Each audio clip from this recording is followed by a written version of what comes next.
Greetings, friends and followers. Today we're not going to talk about politics so much.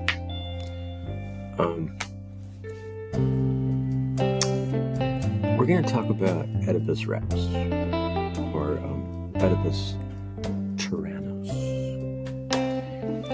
Tyrannos, as you may know or not know, is the Greek Latin word for tyrant.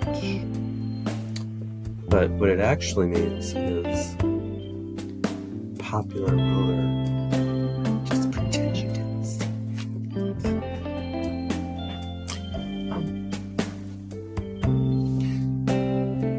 And the tragedy of Oedipus Rex is actually about mankind and free will.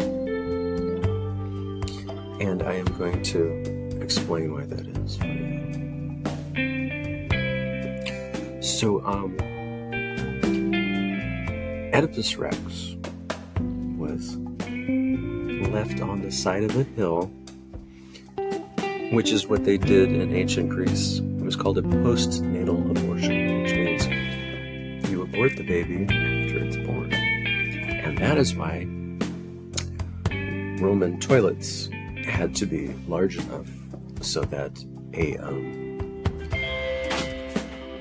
a baby's head could be flushed down the toilet.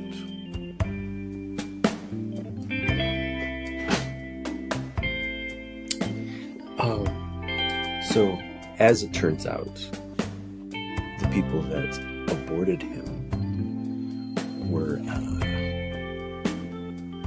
king and queen. And some people have suspected that Oedipus had a gimpy leg. Some people think that that's what Oedipus means.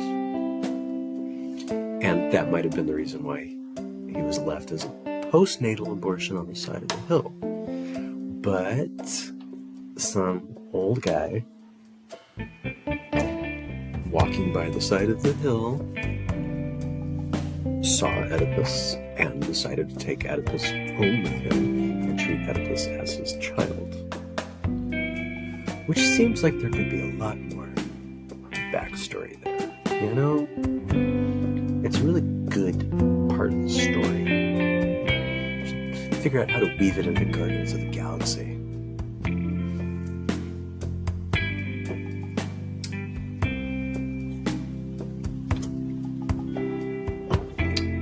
But I digress. So, Oedipus grows up, and at some point, he's confronted by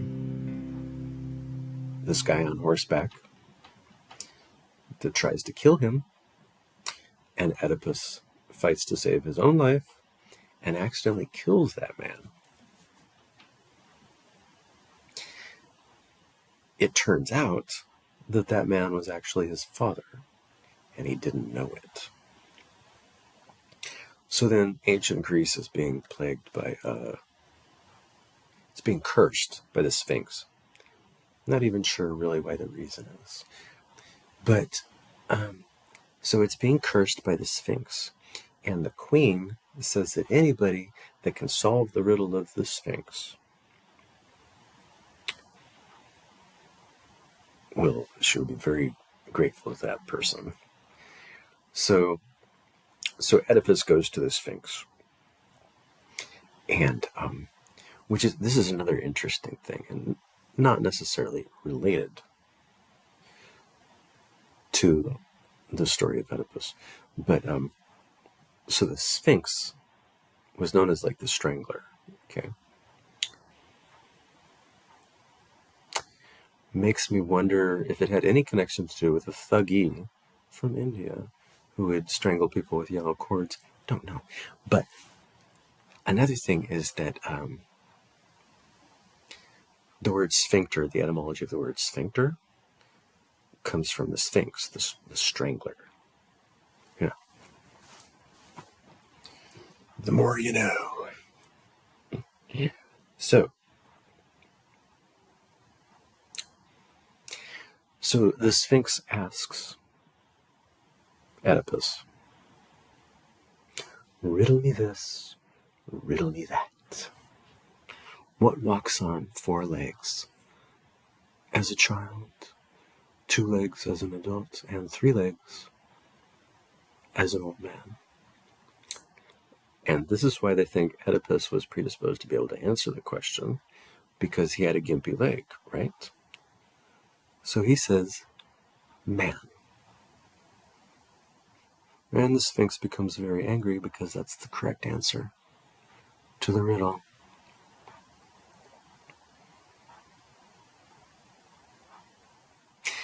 And it's also a clue that this is a story about mankind, which tells you that the ancients had a profound grasp of psychology long before we invented modern psychology.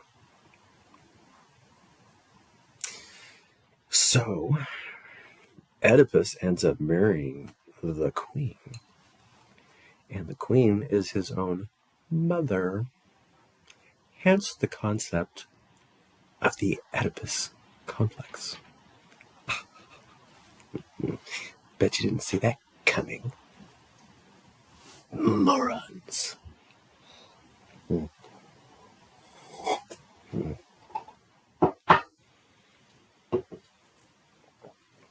And then there's a brief period of peace.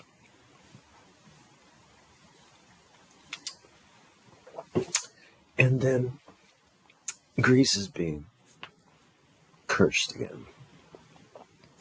So, of course, they call in the hero to go find out why Greece is being cursed yet again. Why? Why?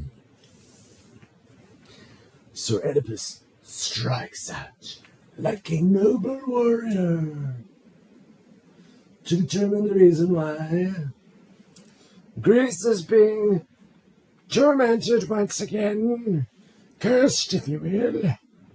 Heed, down in front, heed. Look at the gargantuan noggin on that boy. It looks like a grapefruit on a toothpick. The entire world is ruled by the Pentaverates. Least of which is Colonel Sanders. Oh, how I hate that man. He puts an addictive chemical in his chicken to make you crave it fortnightly.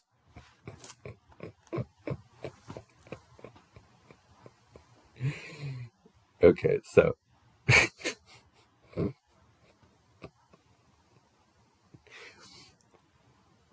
what I actually meant to say.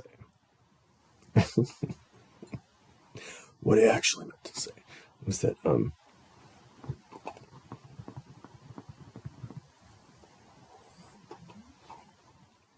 what Oedipus finds out is that the Furies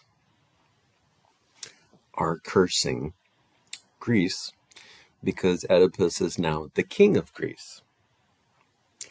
And because he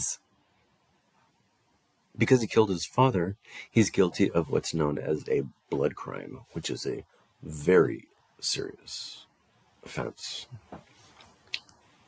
in the ancient world, in ancient Greece. Western civilization, maybe not so much Eastern civilization. But it's like you don't kill your brother, you don't kill your dad, you don't kill family. It's just frowned upon. So Oedipus realizes that he was the cause of the good, and now he's the cause of the bad. And I actually use those terms in my psychological models that I created by myself.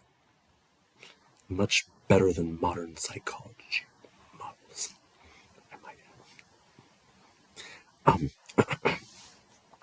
So, when Oedipus realizes that all he ever did was choose the best option that he had at any particular moment in time. And whereas before, it was the cause of the good. Now he's the cause of the bad. So Oedipus decides to pluck his eyeballs out of his head and never see anything